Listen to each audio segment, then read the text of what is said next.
You cannot rewrite somebody's life.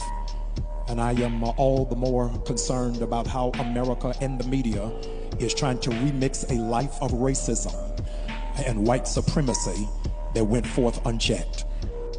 That man ain't never been racist to me. Charlie ain't got a racist bone in his body. Y'all Negroes don't want to hear the truth from a black man. The funny thing is, you claim that it's bad that people are honoring Charlie Kirk and he was much better of a man than George Floyd. Now you know it, the scholars know it, but if a white man say it, you got a problem with it because you the racist. Ketanji Brown is a let me tell y'all. You cannot say somebody who called Ketanji Brown a DEI hire as somebody who is the face of Christendom when the person who said it dropped out of community college.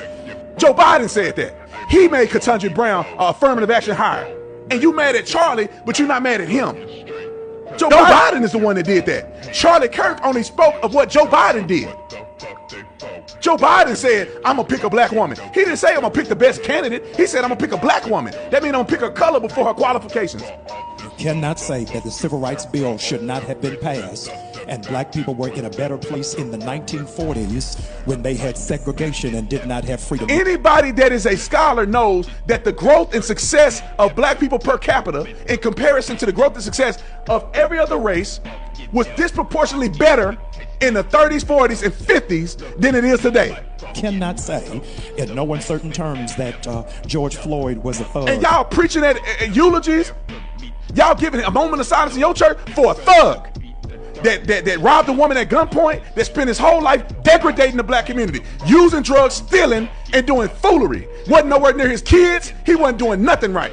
And y'all dumb Negroes are here celebrating his life. Y'all ain't saying that they having moments of silence in black churches all over the country over a man that was racist and a white supremacist. How dare you compare him to Martin Luther King? This is why y'all ain't never gonna make it nowhere listening to people like that. Listen how delusional he is. Charlie called, first of all, I know Charlie. I've been working with Charlie since 2017.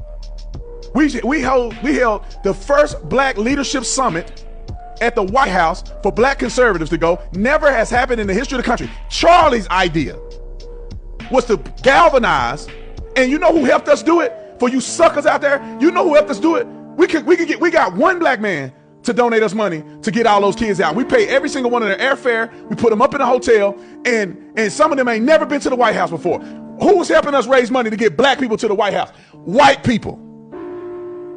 The man that stood next to me that would go to fundraiser to fundraiser, the woman that stood next to me to go from fundraiser to fundraiser to tell people about the mission that Charlie Kirk started was number white people.